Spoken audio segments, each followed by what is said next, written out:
The Lagos State government has announced the approval of concessionary loans of 42.3 million US dollars by the World Bank for the State Eco project and another sum of $200 million to support its budget.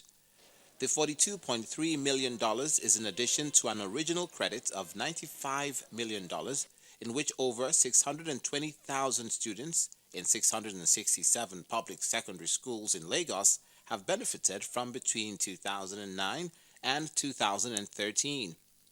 World Bank Country Director Francois-Marie Nelly believes the Lagos Eco project has achieved significant results both in terms of quality of education received as well as the success rates in examination in the schools.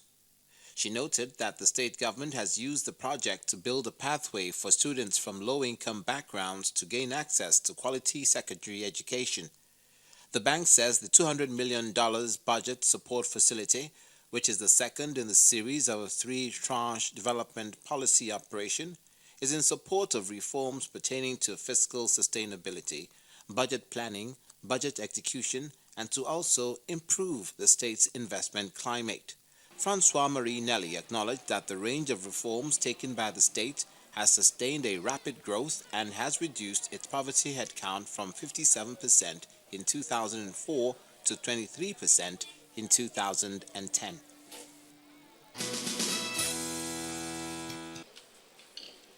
The Lagos State Ministry of Education, in conjunction with the Teachers Establishment and Pensions Office and the Public Service Staff Development Center, organized a 5-day induction course of 1,775 newly employed teachers in the state secondary schools.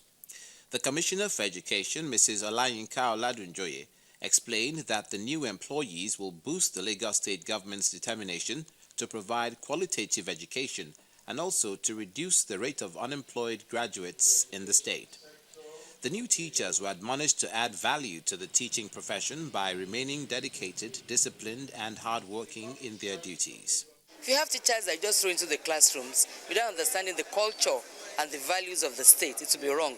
So what we're doing today is to ensure that they are well grounded. So when they get to the classrooms, they know how to teach properly, they know the culture of the state government, they know the values that we attach to education in the state, and they'll be able to do this in the classrooms. It's not even a competency test, it's a framework. And what we've done is to synthesize them. Let teachers know that ultimately this is where we're going. And how do we get there? It's to get their buy-in. It's an interactive session. That day they ask questions. We're not going to just throw it at them. We want them to critique the framework. So at the end of the day, we'll have their buy-in, and it will be robust, and we all carry ourselves together. State government, through courses like this induction that we have, and other courses and seminars that we have, and workshops that we have, and some that are still coming on, are really and are opening the eyes of people out there. So it has really added a lot of value into my own life, and I know everyone out there would really appreciate. And those that are not here will really wish, oh, why didn't they take me? Oh, I wish I had been among them. 35 new allottees have emerged at the secondary draw under the Lagos Home Ownership Mortgage Scheme. Governor Babatunde Fashola, who spoke after the draw, urged winners to tell others to also apply, as prospective allottees do not need to know anyone, but just need to engage with the website of the Lagos Home Scheme. Governor Fashola reiterated that his administration is committed to providing a minimum of 200 homes every month, and in another 30 days, 200 homes will be ready again on the market.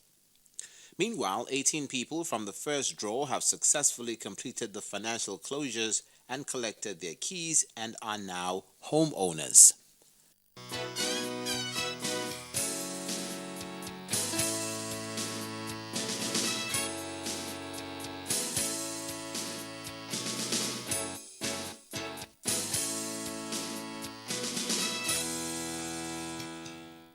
It's no news that Nigeria has emerged Africa's strongest economy following the rebasing of its gross domestic product to $510 billion.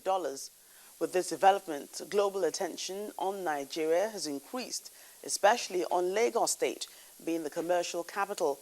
Knowing the potential embedded in Lagos, investors, financiers, and policymakers converged on the city to discuss investment opportunities in the state's power sector, which is the focus of this year's Lagos Economic Summit. Now, the Lagos State government is leveraging on the biannual summit, popularly known as Eyigbeti, to attract investors, principally to the power sector, where it says huge opportunities exist.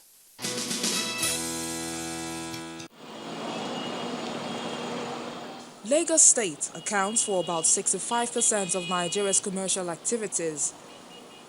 It also plays host to more than 2,000 industries of various sizes and descriptions. With its growing population of 21 million and counting, there's no doubt that the time has come to tap into the huge opportunities for investment in the power sector, and the Lagos State government is using its 7th Economic Summit, Eyigbeti 2014, to harness the sector's potential. We all know we're not yet there in 24/7 power supply, and indeed, the current wide gap between energy demand and supply presents huge opportunities for investment in the power sector. The opportunities are as exciting as they are lucrative.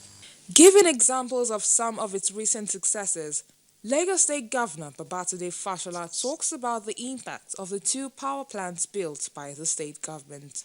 Power plants in Alausa and the one on the island, which were constructed in the aftermath of the last summit, enabled us to employ 259 people.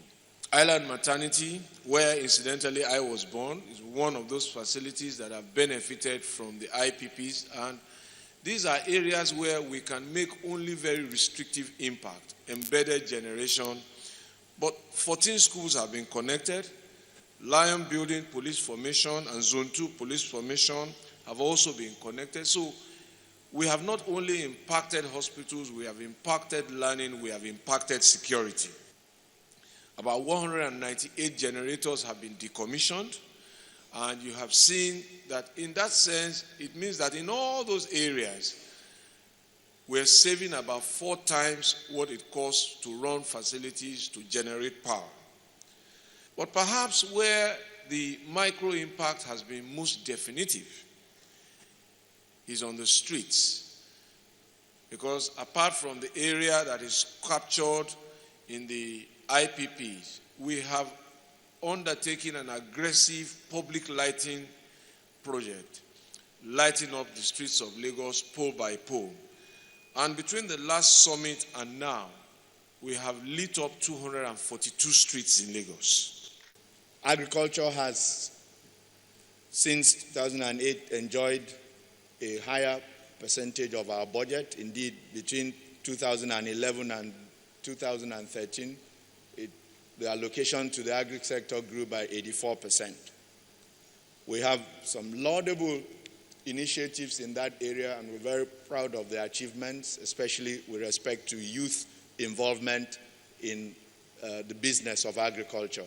We have grown in the last 5 years the acreage under rice cultivation in Lagos from about 20 hectares to over 500 hectares today.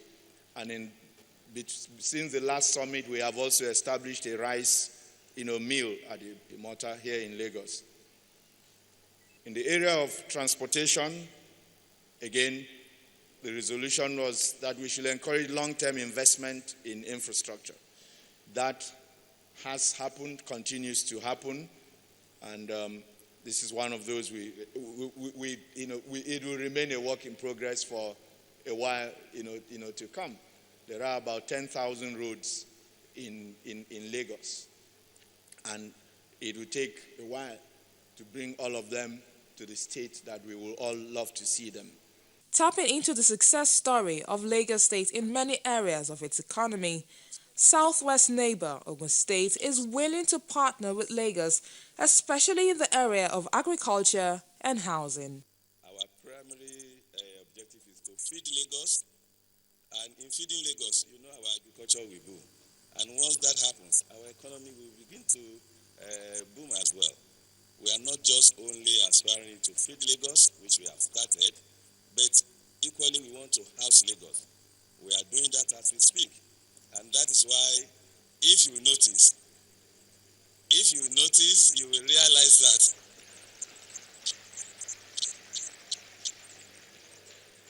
about 60%, and I make bold to say this, of course, is the middle and the lower cadre of the workers.